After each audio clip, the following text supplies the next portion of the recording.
Hello, everyone. I'm very happy to have today an expert with us. He's an expert in so many fields that I can't describe them. Let's let him describe what he does.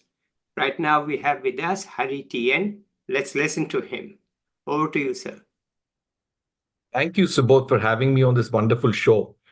So, very briefly, I'm a mechanical engineer, graduated in 86 from IIT Madras, studied at IIM Calcutta immediately after that, finished in 1988.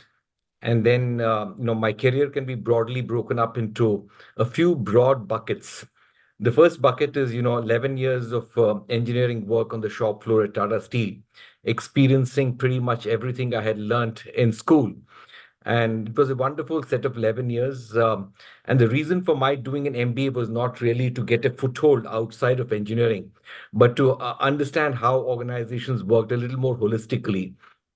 And after about 11 years on the shop floor, I moved into the area of human capital because at that point of time, the company was going through a bit of a crisis post liberalization in India. CIS countries were dumping steel at prices that were below our cost. And we were 70,000 people producing 3 million tons, whereas Japanese steel plants with 700 people produce 3 million tons. So we had to do something very, very dramatic and drastic. And we hired McKinsey to help us think through some of these strategic issues. And I was part of the core team that worked with McKinsey to think through some of these issues. And a lot of it had to do with human capital, which is about fixing some of the legacy cultural challenges, Mm. creating a performance of culture, and I perform a culture of high performance, over seniority and a lot of these kind of things. I found it pretty exciting and realized that human capital can be pretty strategic for a company that is going through a transformation. The next 20 years of my life, I spent working for a string of high growth startups, five startups to be precise. All five, found successful liquidity events, four of them in the form of acquisitions, and one as a company we listed on NASDAQ, went public. And currently, I'm actually running a group of deep tech companies. There are two founders, but I've come in as the executive chairman to help the companies, deep tech companies scale and find a meaningful unlocking of the potential. Thoroughly enjoying every aspect of it. In the last 8, 9 years, I've written 8 books over a wide range of topics, mostly about building companies, but also about a few other topics as well. Uncluttered thinking has been my one of my really good strengths. I've also found the time to advise three venture capital firms, and above all, I think I would say I found the time to also enjoy listening to some good music, watching good films with my wife, who is my best friend too. So I think overall I found my life very fulfilling and feel very excited to be on your show to share some thoughts. So broadly, I will talk about three things, and then I'll just hand it over to you for a minute or so if you have anything to say. First is three kinds of quests, basically. The first is a quest for fulfillment. I'll just talk about that a little bit. And quest for, I would say, building and scaling companies. And the last is about India's quest for prosperity. I've followed India's history with a lot of interest, I would say, especially post independent India's history and what it has meant, and how you can probably look at the dots and connect the dots and see how things might play out in the future. So, this is what I would do. Subodh, back to you for a minute or two if you wish to say something. No, right now I'm going to listen. I just wish that at some point you would explain what you mean by uncluttered thinking, but I'm going to listen. Absolutely. Great, great. Thank you. So, quest for fulfillment, I just would spend a few minutes on that. At some point of time, I think many of us would have read this book, Man's Search for Meaning by Viktor Frankl, an Austrian psychiatrist who was there in an Nazi concentration camp. He was a survivor. And after coming out, he wrote this book, Man's Search for Meaning, where he talks about purpose and the fact that people with deep sense of purpose are able to go through adversity much better than those who don't have the deep sense of purpose. And have found that purpose is something that's not very easy to really understand. Even after 50, many people don't really begin to figure out what their purpose in life is. So I would, go on to say that don't really bother about finding meaning and purpose in your life. Just figure out what you're really good at. What are some of your core strengths? What are you really, really awesome at? What makes you unique? If you can figure that out, and it's not very easy to do that, and many people struggle to figure out what they're really, really good at. And if you can figure this out, I think that's the beginning of meaning and purpose. You will automatically begin to find meaning and purpose. And meaning and purpose can probably change over a period of time. It can constantly keep evolving. Your meaning and purpose when you were 20 would probably have been very different as compared to what it is at 40 and what it is at 50, for instance. And it's not very easy to discover your own strengths. So probably what I will do is I will just tell you how I figured out what I was really good at and how it has given me a sense of fulfillment. So, in school, I thoroughly enjoyed sciences, but I was also good at writing. English was a favorite subject of mine. And my English teacher thought I would pursue literature, and my science teacher thought I would pursue physics. But probably I was in favor of science a little more. My tilt was more towards science, and I did pursue some form of science. I studied engineering. Mechanical engineering was what I wanted to do, and I ended up doing that. And then worked on the shop floor for 11 years, loved solving real life engineering problems, and then moved into the area of human capital, worked for startups for 20 years, learned how to build and scale companies. And gradually I began to think, what is it that is anchoring me? What are some of the common anchors that have taken me through school? My love for physics, my love for engineering, my love for literature. How does it all fit into who I am as an individual? Gradually, I figured out that I was really good at three things, or four things probably. The first is that, I've had a deep, deep sense of curiosity. I probably would be a benchmark in terms of what curiosity means. I'm extremely curious about a wide range of topics. Currently, I work for a set of deep tech companies that are doing work in the area as diverse as material sciences, pharmaceuticals, drug development. And I've spent so much time understanding each of these domains that I can have, meaningful discussions with experts in these topics. And this is just in the last 1 year. So extremely curious, highly curious. That's one of the aspects of who I am. The second element of who I am is about being able to connect the dots and spot patterns. So this is something I really do very well, which is being able to see, unconnected things very quickly, figure out is there a pattern to this, stepping back and being able to see the big picture in every situation, almost pretty much in every meeting as well. And that's something I tend to do well. And the third is being able to communicate very well, being able to communicate even the most difficult concepts in a way that both the layman as well as the expert in their subject would be able to say, yes, I've had some aha moments. So being able to communicate these difficult concepts in a very easy to understand manner is something that I do well. And above all, over all of these three, something that I've cultivated over the years and honed is an ability to make things happen, which is execute. In the world of startups, in the world of companies, if you can't execute, there's nothing you can do. So it's like, fielding in cricket, it becomes table stakes. You have to field well in the IPL games. You can't say I'm an awesome batsman, but I can't field. That just doesn't work. So execution is something Can I similar. interrupt you here for a Yes, second? please. Yes, It absolutely. was the Nawab of Patodi who taught the Indian cricket team that you have to field. You have to Yeah, he was field an well. awesome fielder. Before that, the Indian cricket team did not really bother to field. But he was a real Nawab at that time, and he was chasing the ball, and he showed by example that, look, you cannot win unless you field well. Yes. He was at that time. Cricket players were poor. I'm talking from my memory of those days. Oh, Cricket yes. players were poor, Yes. but he was a real living Nawab who were reputed to be only lazy bums doing nothing. And here he was chasing the ball, which he knew he would not be able to stop the four, Mm. right? But he would still chase it. Yes. And when he became captain, his message to the team was two messages he had. One was, you bloody fellows don't represent your states, you are representing India. Okay. Yes. This is an Indian team. We no longer say Bengali, Punjabi, this, that, and all. We are India. And number two, you got to feel. So since you said that, I had Yes, to yes, interrupt that. He said, "Look, I'm a bloody Nawab. I could do yes. anything that I Yeah, like." yeah. And I recently, just to chat, the other day I read something that, the coach or the board called him up and said, "What sort of a captain are you? There's no discipline in your team." He said, "No, sir, there is. I make sure that they are all in bed before breakfast." It just triggered a thought, which is, not so serious, but I thought I'll share it with you that indeed, yes, this is a very important point. So let's go ahead. Sorry to interrupt. No, no, not a problem at all.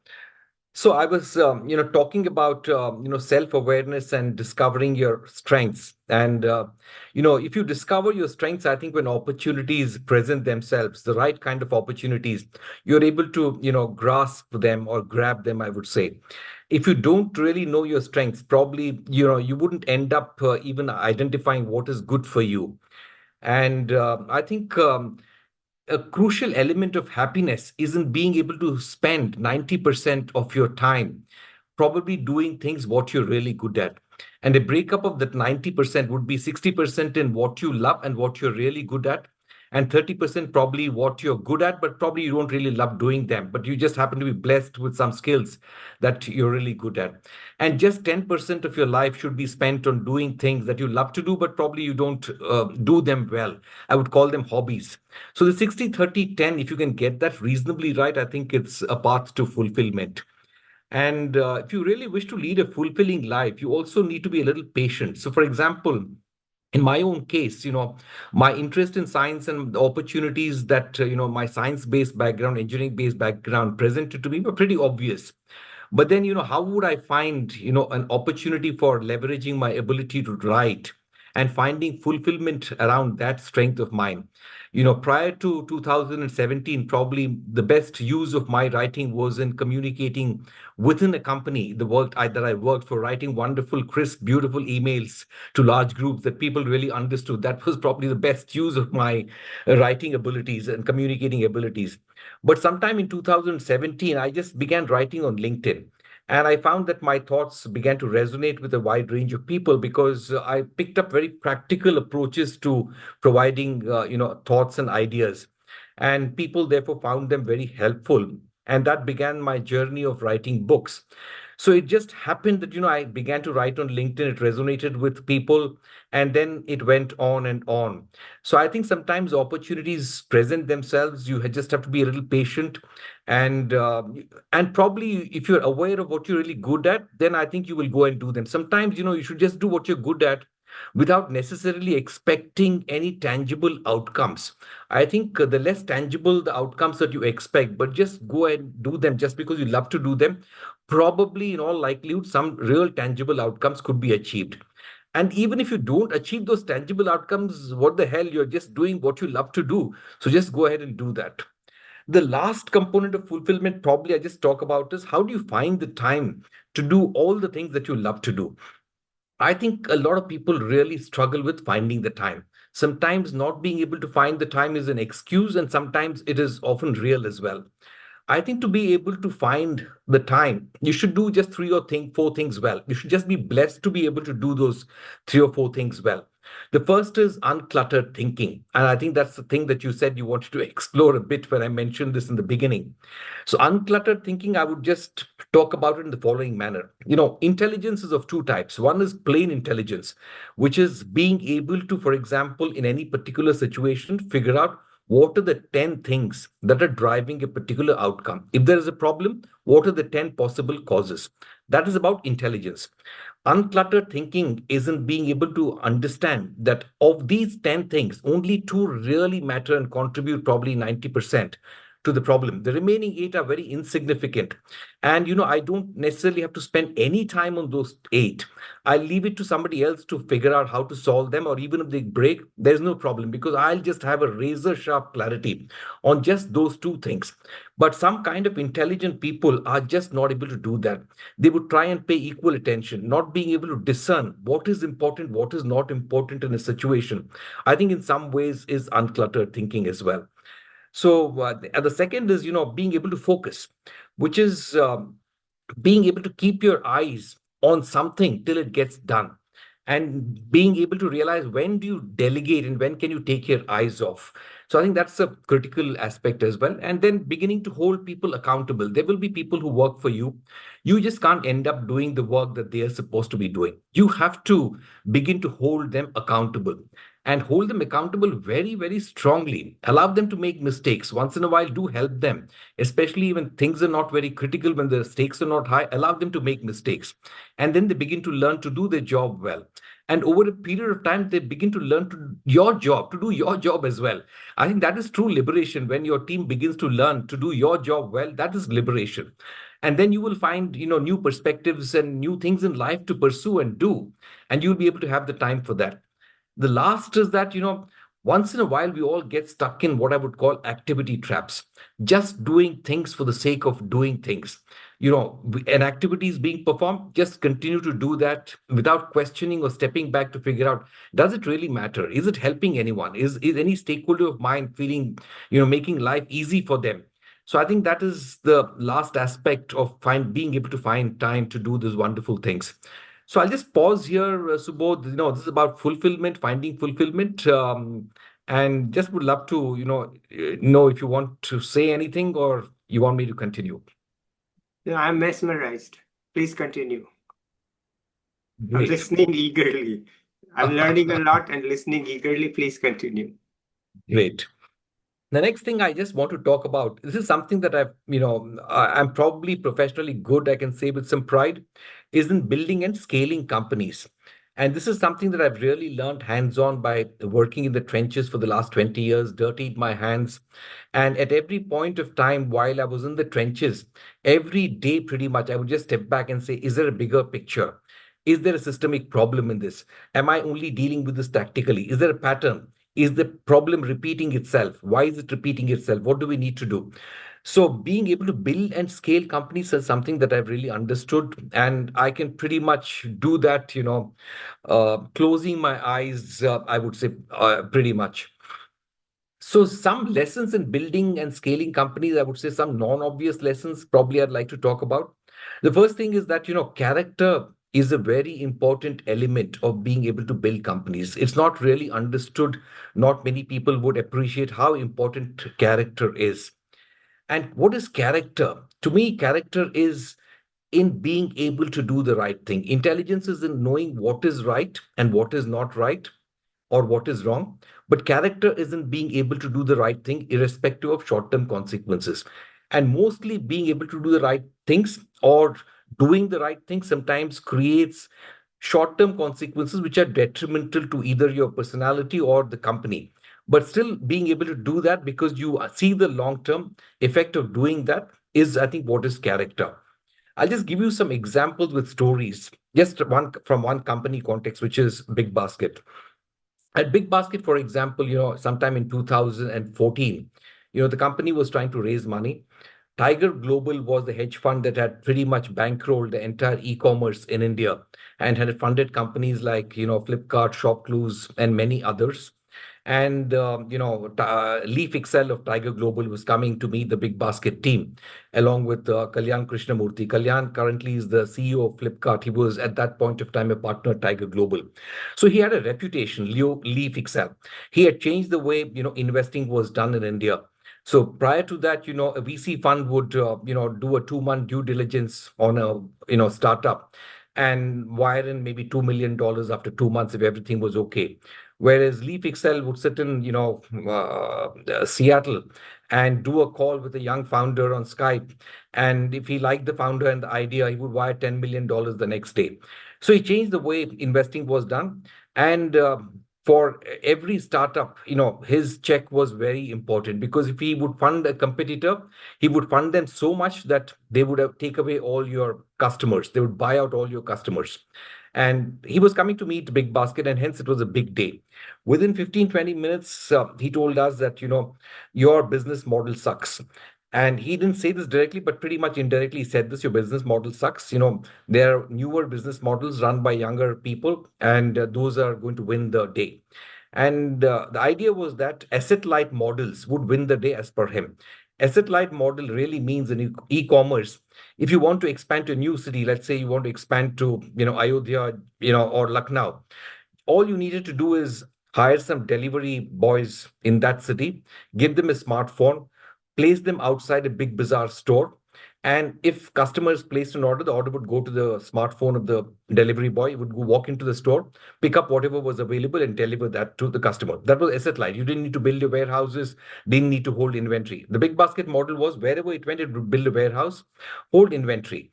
Therefore, it took a little longer to scale. But Big Basket was pretty much, sound in its thinking that what we are doing is correct. It was pretty much a Galileo moment, I would say, which is, the Pope and the Church of the investing world were telling you that what you're doing is wrong, and that the sun is actually going around the earth. The choice is whether you stick to your view that the earth is going around the sun because you know it's right, or you flip your position because the God is telling you that what you're saying is wrong. So we stuck to what we were doing. And the reason was we had answered this question, why does a customer shop with us, very thoughtfully. And the reason customers shopped with us was they wanted to avoid a visit to the physical store. A very simple reason, but just think about it, right? It's got a wonderful insight. And the insight is that if a customer places an order for 20 items on you, and if you deliver 18, and if you think you're doing good, you're actually forcing the customer to go to a physical store for those two items. Then the customer might as well buy the remaining 18 also from a physical store. And hence, this insight led the company to do two things. One was it realized that we had to hold inventory. The second is that we just can't stick to doing dry grocery. We also need to provide fruits and vegetables because we can't say, we only do dry grocery, you go to the physical store for fruits and vegetables. So that's an example of, how being able to stick to what you know is right means a lot in the long term. That round of the e-commerce war, Big Basket won hands down. But in subsequent, the 10-minute, the shift to 10-minute, Big Basket lagged behind. That's a different story altogether for a different day. But in the first phase, I think this strategic decision and the decision to even build a wicked supply chain for fruits and vegetables, which nobody else in the world had done before, was, I would say, a sign of character.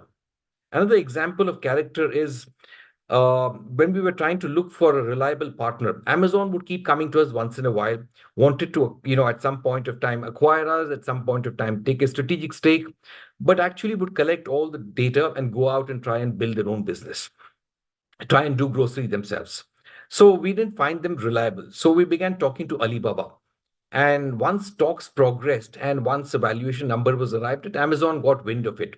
And they, came to us and told us that, we are absolutely keen to do this with you. We hear you're talking to Alibaba. We know these are the numbers. And they made a very attractive offer, which was a valuation which is significantly higher than what we were discussing with Alibaba. Then when Alibaba got to know, they came to us and said, we hear Amazon is, quoting you guys. How are you thinking about it? So the response of Big Basket was the right thing, which is, you came to us when we really needed you, and we were talking to you and we reached a set of decisions. We are just not going to go back on those. Our promises are promises. So we took the deal with Alibaba, even though the offer from Amazon was much better. To me, again, this is a sign of character because it really places your reputation in the market, which is what kind of an individual you are. How will you treat your vendors? How will you treat your other stakeholders? Can they completely trust you? So a bunch of these decisions, gradually I realized that character is such an important thing. At the Tatas also, I realized that character plays an important role. And I think every phase of my career realized that character is such a priceless thing and often underestimated, in terms of its importance. The next element of startups is I talked about self awareness for individuals. I think companies also need to be self aware. Not all companies are the same. So there's no point trying and imitating who you are not. Some companies move very fast. Some companies have one founders, no management team. They take decisions very quickly. Whereas some other startup could have a management team, a set of multiple founders, thoughtful in their decisions, and that is probably their strength. So being self-aware, helps you do the right things and not just fall under pressure and imitate what somebody who is so-called successful at this point of time is trying to do. Then I talked about uncluttered thinking, extremely helpful in building personalities and building companies as well. A lot of time and effort is wasted at every step because the company is getting confused, not able to define a problem well, mixing up things, not being able to sift fact from fiction, not being able to sift signal from the noise. There's so much of noise in everyday life, in our own personal lives as well as in the lives of companies. Being able to filter out what you hear, take out the noise and pick up signals is so critical. And it's not just something that you do once in a while in strategy sessions, but it's something that you need to do every day. So being able to develop that ability to sift noise from signal is so important to cultivate as an organization. I think that is a very important element I've realized. The last element of building a company is in being able to get the balance correct, which is, I call this the fallacy of binary choices. I think we face this fallacy always. And we get questions, who do you admire the most? What kind of a leader do you admire? Do you admire a leader who's a visionary, or do you admire a leader who's great at execution? Are you a compassionate organization, or do let go of people for non-performance? So these kind of questions, where two opposites of a spectrum are placed and you may asked to make a choice, is never really right. Because ultimately, it's always about both. You need to be compassionate at the same time. You need to hold people accountable for performance. You need to do multiple things. It's not customers versus employees. It's both always. So the balance plays out in every day in organizations in the way you deal with things. So these are some lessons, some non-obvious lessons of building companies, building startups. There are the very obvious ones I don't want to talk about because everyone is talking about them always. Okay, good. The last is I, about India's quest for prosperity. Probably I'll just but give you a before minute. you get there, before you I'll get pause. Yeah. no, I give because I want to lead to it, but before you Yeah. get there, I want Yes. to tell you that I have just launched an NGO in India. Think of it as a non-profit startup, Hmm. which I'll describe to you after you've described your point on India, but I'm putting it now because it has, I'm not a practical guy. Hmm. I don't execute. I Okay. see. I just sit in my chair and think. Okay. I know my strengths. I can make an execution plan, but don't ask me to execute because hundreds of people are far better than me at it. It's Mhm. not that I'm terrible, but there are people who are far better than me. So I'll describe to you that NGO, and also I don't live in India, so you cannot implement in India if you live outside. It is foolish, and I've Absolutely. lived 50 years outside India, so it would, Yeah. even if I thought I was good, it would be foolish of me to think I can do it. So I can't do it.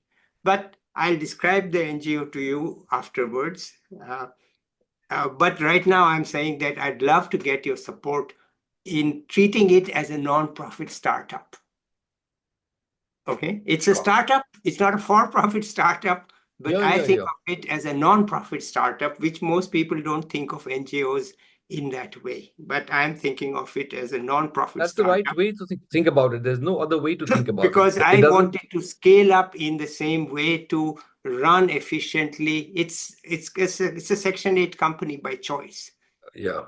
To emphasize that it is not a Yes. charity, it is not a Yes. registered society, it's a Section 8 company by A Section choice, 8 company. Yeah. and it's going to not have any foreign money, just have Indian money. I want it to be all Indian, run by Indians, done by Indians for India. There's no outside. So I'd love to get your support on it, and I'll describe it to you after you have done your talk. But here I'm just throwing a request out to you and to others who are, we, we will need support, but not much money. We aren't really, a startup NGO, a startup, they need venture capitalists. We are looking at venture knowledge, more an Understood. experience rather than money. Money, I think we can handle. Okay. So it's not that I'm saying, please give me 10 lakhs. No, I don't have that. But please give me your brains. Please give me, treat it, make. So let me stop. Let's hear your view and then I'll describe the startup. Right. Awesome. Regarding this last thing, I'm a keen student of history, world history, and history of India in particular. And post-independent India's history has been particularly interesting, especially from a business perspective, economic perspective, socio-economic perspective, and what lessons the past hold for probably the future. So, if I just look at India's progress since independence, the first 45 years probably, where the license, Raj, where everything was controlled by the government. The government occupied the so-called commanding heights of the economy, very, very socialist tendencies. But I would say all of that was done with a lot of good intent. In some ways, I think we were rebelling against British capital. I think lessons from, the freedom struggle, the need for social equality. So very, very noble intentions, noble motives, I think, led us down this path of socialism and the government holding or controlling the commanding heights. And I think as a result, profit became a bad word. Capitalists were seen as very exploitative. The contributions to growing an economy that industrialists could play was never properly recognized. And I think the first 45 years going down this path in some way were India's half a century of wasted years, 5 decades that were lost. And this led us to a situation where the country became bankrupt. We had to pledge our gold with the Bank of England and liberalize the economy, open up the economy, bring in a lot of reforms, allow imports, move away from the path of self sufficiency to self reliance, making things that we were good at and not trying to make everything. I think that put us in a slightly different path. I think opening up of the economy was great. We began to suddenly see first generation entrepreneurs building IT companies. A group of a set of factors, I would say, came together to create this opportunity. The preparation of education, for example, in India, English medium education, India's young demographic profile, the Y2K problem that suddenly came about. All of these came together to open up, this opportunity for India to become a services powerhouse. And I think India becoming a services powerhouse suddenly gave it a place of preeminence, a place of pride on the world stage. I think we were always otherwise diffident on the world stage, pretty much had a begging bowl in hand, rallied the third world countries in the form of non aligned movements, tried to obtain leadership. But we were never deeply respected because we were not economically strong. I think the IT services boom, suddenly gave India a place of pride on the world stage. And we were for the first time being able be we were the first time able to create a good number of people in the country who probably experienced global lifestyles. And I think besides the IT services, it also had an indirect effect in creating a lot of related employment as well. So I think that was a big, big change. Um, but the first phase, I would say, was really about solving the problems of the West. High labor costs of the Western world were addressed by providing low cost services from India. India never was in a position, even at that stage, to be able to address some of its most wicked problems. And for a long time, we believed that these wicked problems are almost impossible to solve.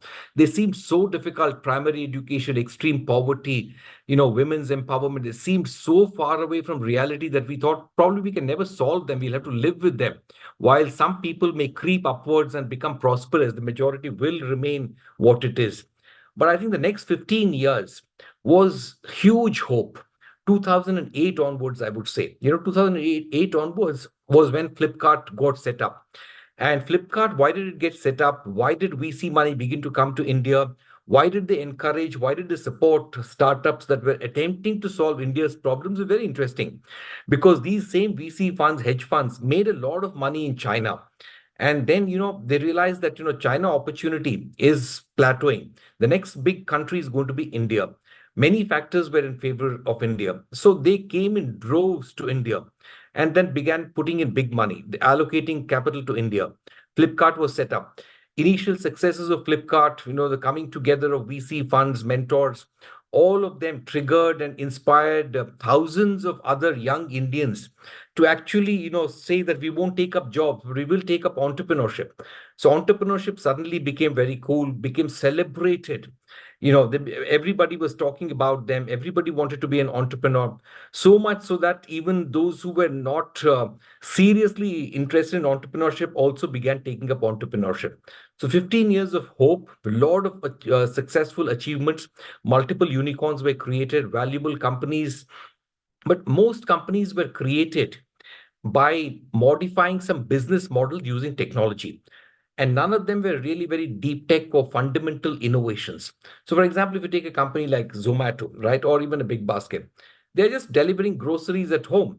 What great innovation is that? You can't even call them tech companies. In India, Zomato and Swiggy are called food tech companies. I pretty much laugh at this. They're not food tech companies. They're just using armies of delivery boys, cheap delivery personnel to deliver food at home. You happen to be using an app to acquire customers and coordinate a few things, just as Jet Air, just as Indigo Airlines probably also Okay, uses stop, technology stop, to do a stop, few things. stop, stop, stop. You are the first person who has said this, and I agree with you 100%. It couldn't be more right than this. That look, stop thinking of them as tech companies. They had no. Yes. So let me please continue. It's not my turn to talk. Say Yes. it because I don't hear anybody else say it. That Right. I look. think we are probably so self-congratulatory that we don't recognize this at this point of time. So please continue. Yeah. So I think, a lot of this innovation was innovation in business models rather than, fundamental innovation. Fundamental innovation is in being able to do something in the world of deep technology, material sciences, biology, nutrition, healthcare, making healthcare affordable to millions of people, being able to launch rockets, satellites and put through rockets. Doing all that is to me really deep work, coming up with new materials, foundational materials. I think that is really deep work. And a lot of deep work hasn't been done in India so far. So 10 years of more hope we've had because of this. And I would say one little thing is that some things in India got adopted pretty quickly and created disproportionate impact. Just to give you an example, the confluence of broadband, smartphone, and the UPI, I would say the Aadhaar thing, created wonders for businesses in India. So these three things really came together in a way that was probably unimaginable. So internet evolved in India along the right direction. For example, in the US, internet went down the path of advertising. In Europe, it went down the path of privacy. In China, it went down the path of protectionism and not allowing global apps to be present there. Everything was home developed. It was a walled garden. India went down the path of using internet for small ticket transactions. And that I think was good. It enabled a lot of ordinary people, to be able to transact very easily, as a result of which, businesses could be built for, very, very average people. And my view on this is that while the Zomatos of this world addressed the convenience or inconvenience problems of the top 100 million Indians in the socio-economic pyramid, there are now entrepreneurs who are actually working hard to figure out how to solve problems of the next 400 million Indians.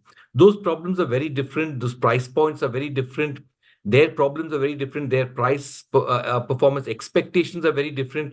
So you need very different kinds of solutions. And I see some work being done along those directions.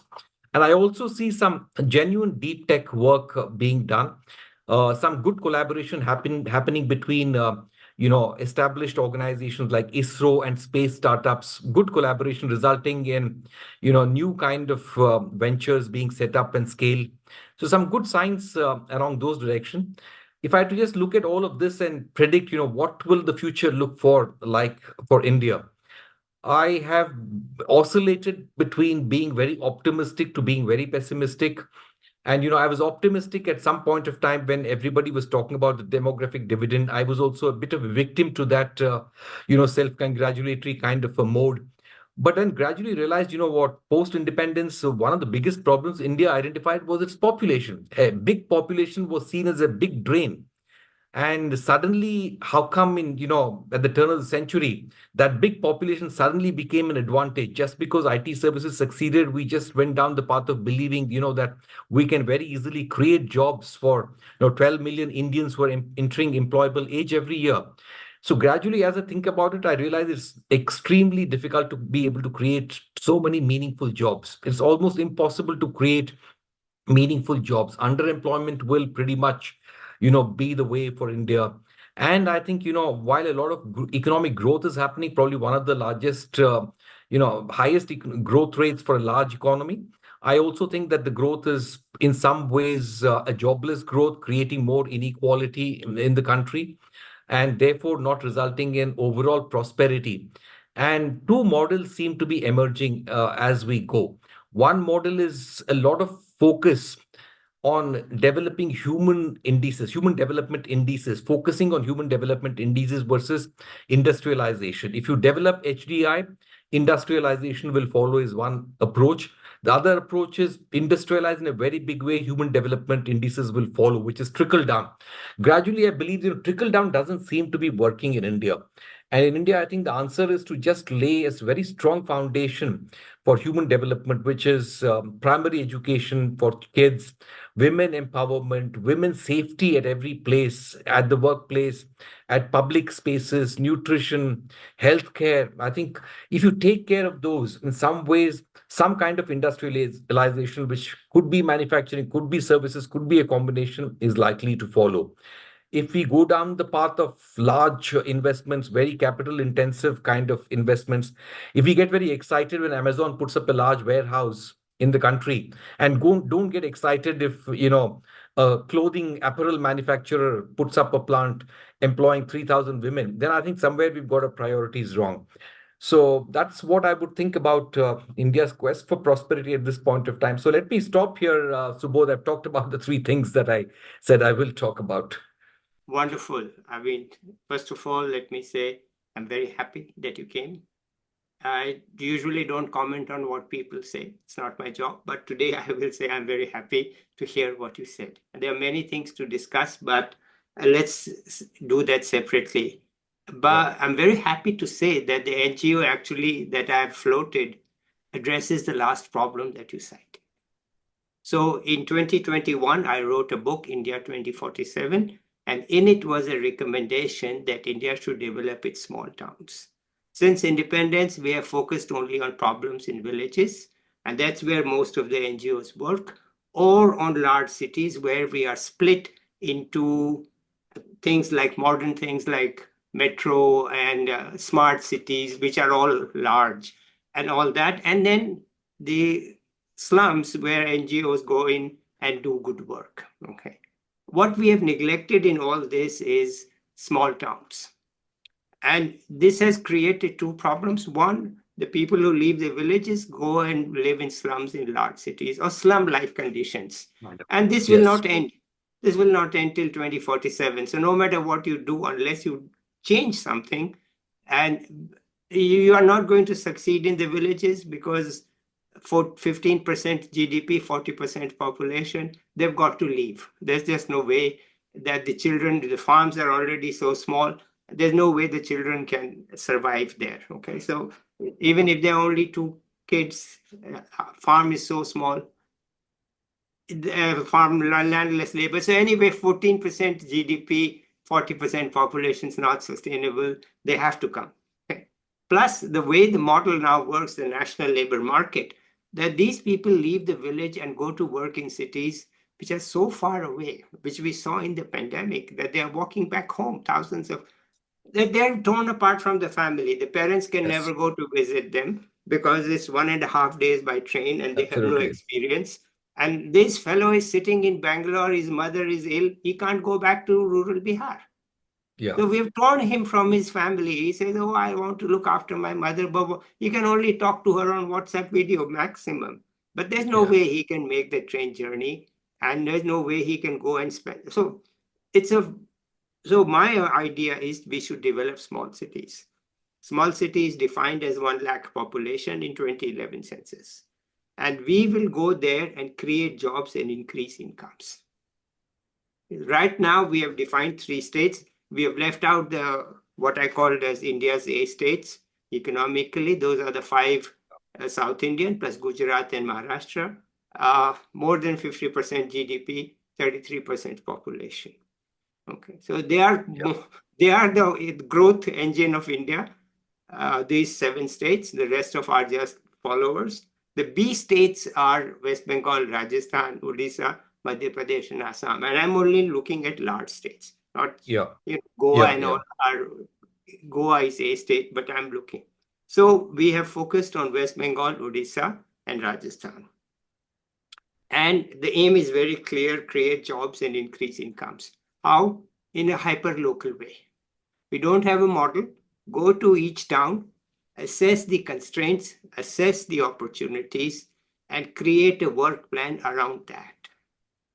Okay, so that we can, because the problem in India now is, in the 1960s, 50s, we were doing basics. Basics can be common across. We Yeah. are no longer doing basics, and they are very local. Each place has its own opportunities. If you write a state plan, we have what's more than 700 districts. The union government has finally realized that there's a difference, and they've got what they call as aspirational district program. Aspirational is a euphemism for backward. Okay, so the Mm. 110 can't fit into that one size fits all model. When you go to the state, you find the same problem. That if you go into West Bengal, then North Bengal is so different. You go into Maharashtra where you are. I mean, Vidarbha is Yeah. so different, right? Maharashtra has its own parts. You cannot create. So there is much talk in development world of local. I'm saying we will be hyper local, Yeah. and we will be there for 25 years. Study the place, understand its constraints, understand its opportunities, remove the constraints to the extent possible, and take advantage of the opportunities, but with the aim of creating jobs and increasing incomes. So our team has spent, after much thinking and all, because I'm the only guy who's doing it, the rest are practical people. So we have made 4 visits to one town in West Bengal, Birbhum district. Nobody knows the names because that's the whole point. That here you can go in and you can find labor, and the distances are not much, traffic problem isn't there.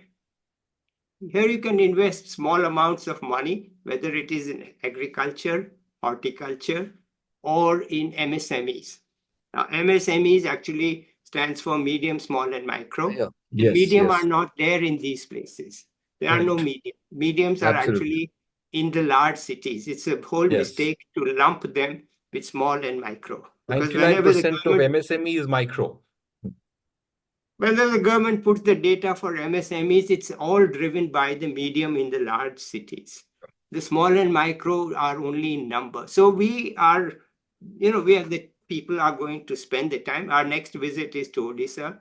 It's a tribal town, Raigada, and then to Rajasthan in Chittor. And we hope to be in all of the cities like this in these states. The date is fixed, 2011 census, because we have no census after that, about 1 lakh population. And look for the opportunity, how to create the jobs. There are many government schemes to provide the money. What they are missing is, so the name of the non-profit is Ecotech Innovators Lift Up. It's so long Mhm. foundation. Aim is to lift up. We are innovators, and we bring technology, keeping in mind ecology and economy. So we are not against profit. We are for profit. Let the small enterprises grow.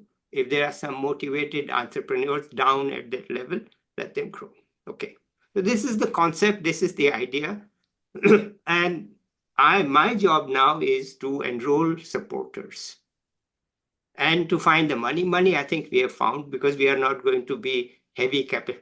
We are going to be asset light. Put it Mhm. this way. Maybe it's the wrong model, but it's not our money. But we have 6-point plan for Birbhum, not the Birbhum district. The capital is Shuri, headquarters is Shuri, and nearby is a town called Bolpur, which is the railway station to Shantiniketan. So Yeah. Bolpur is a big town that way, and so we will do a joint Shuri Bolpur operation. So we should start implementation in 2025. Right now, I already have a lot of supporters who are, experts in their field, like top class engineers.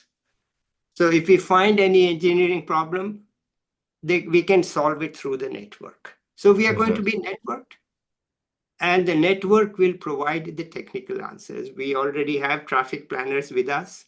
We have energy efficiency experts as the homes are to be built, new green architects, construct green constructors. All this I am assembling Mhm. with my Awesome. network, and young people, because we intend to be there 25 years, which I know I'm not going to be around. So we intend to have young people who are, just finished. In fact, I'm enrolling people who are in their third year of BA. You are going to be around there, and you can't help me now, but you can help us 5 to 7 years from now. So Yes. and senior people also.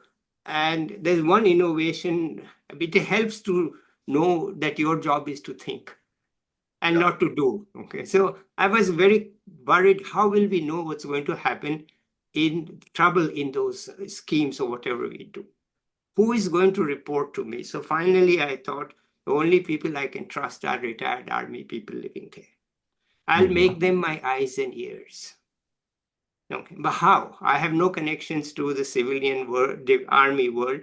Anyway, through the internet, through Vidpeds and all, I have talked to one lieutenant general, two brigadiers, one colonel, and we have come up with this idea that in each state's capital, there will be a retired brigadier or a colonel.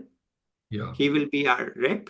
He will talk to, and they have a Kendriya Sainik Board, central database of where each retired army officer or person is living. So if you want in Birbhum district, 1 minute, they'll give you the names of all the retired people living there. Out Mhm. of those, the brigadier will choose whom he trusts and relies upon. They will report to him. We will pay those people. They will only say, "Sir, यहाँ कुछ गड़बड़ हो रहा है. आप Mhm. आके देखो." That's all. Mhm. Mhm. Then he has to go there, or he has to go to the government office in the state capital, and nobody will deny a visit to a brigadier. Okay. He can go Yeah. into the office, right? And say, "Look, I am a retired brigadier. I have come to tell you something." So this is the innovation we will have. First time, one brigadier, he stopped me. He said, "Stop talking. Let's do it."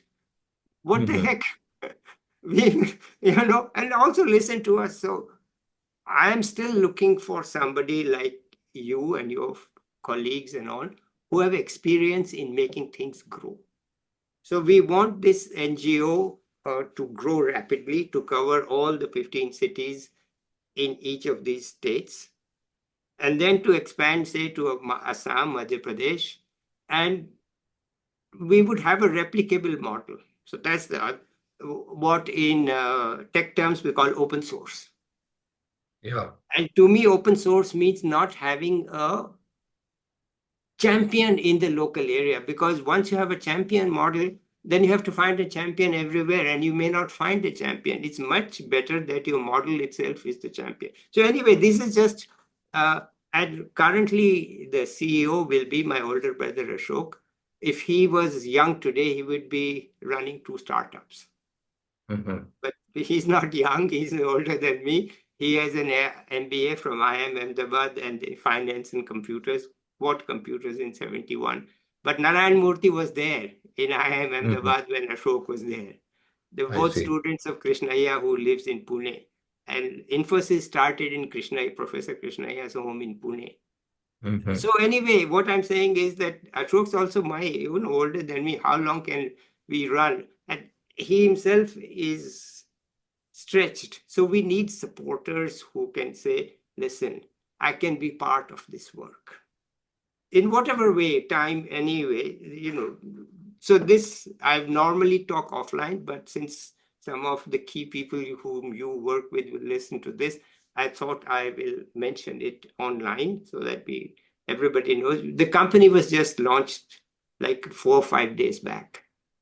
Okay. Mhm. Oh. They have not yet opened the bank account and so on. But Mhm. I will not be in the management. I will be just a strategic advisor because I know nothing about management and I live too far away. My specialization is to think, just think. and come Yeah. up with something which people may say, no, it is not work. But I think we have the answer, a potential answer to the problem you posed. That we are not going in for large scale industrialization in these towns. Yeah. We have a technology in horticulture, which is growing fruits and trees, which Ashok has created, which is tested in Wagholi in a 70-year-old agricultural scientific institution, which is Hmm. to grow fruit trees and timber trees, neem, etc., in poor Hmm. quality soil with very I little see. water. Okay, so this is the way to increase incomes. If somebody says, "Yeah, kuch nahi ugta," okay, give it to us. We will show you Yeah. how to grow and get income from it. And we are also testing a method to give to poor women 3 buckets in which they can grow tomatoes. Cash crop, which gives income in 3 months. Self full, we borrowed it from Hawaii.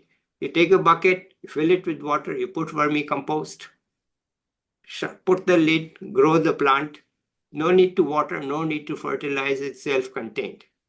Just put a trellis, cut a few leaves according to horticulture practice, which many people know, but poor women don't. But we teach them Yeah. that horticulture practice. Don't let the sun shine on the tomato, put shadow on the tomato because it needs sunlight to sweeten. So cut the leaves, and 3 months you have a crop, sell it, make some money. What is your cost? We have given you the bucket, vermicompost. So anyway, we Yeah. are thinking many things along these lines, and you are an expert on thinking. So I'm hoping that you and people who watch this will support us. So I don't want to take more time talking about this, but that's my latest effort in India to actually try to create jobs here, to not Understood. go in for capital intensive jobs, but to catalyze what is happening here.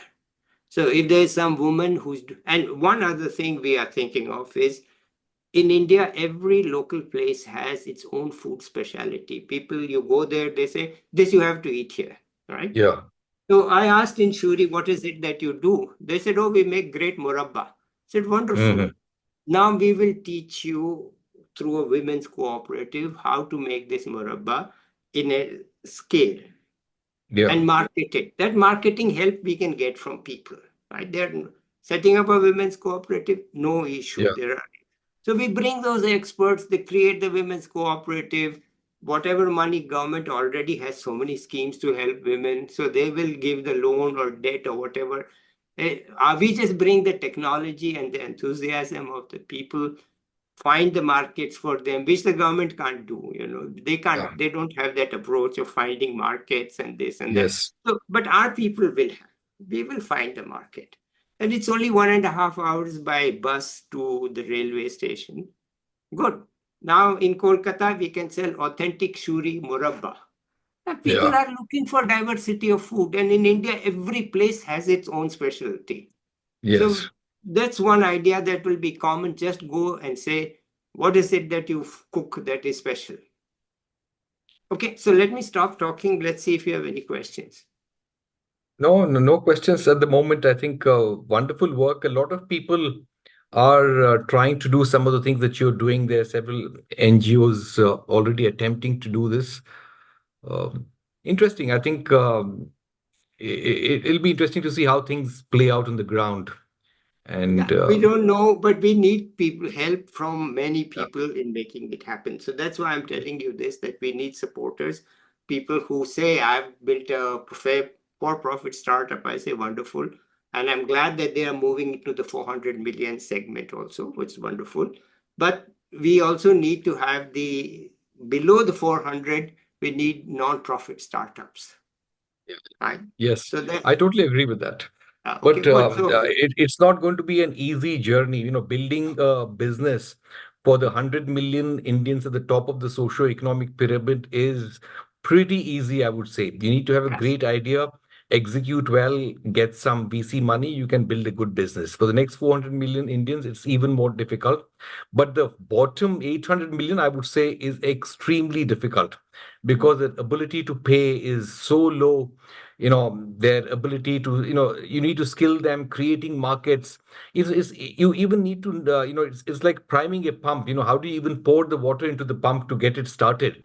So I think that segment of population, using them, treating them as customers, paying customers, or treating them as suppliers of products and services, which in turn puts money into their hands, which in turn makes them consumers, is not going to be an easy journey. It's an Now, extremely difficult one. The market but forces are not going to work very easily. The market mechanisms won't work very easily. When sure. market mechanisms don't work, I think it's like priming the pump. You just need to create conditions where the market mechanisms can then begin to operate. You need to get them to a level where the market mechanisms become operative. So we are not going for the bottom 700. Right now, Yeah, we are going, as you mentioned, the 100 million, 400 million, that's 500. Let us say we are going for the 6 and 700. Below yeah, that, we are not going because yeah.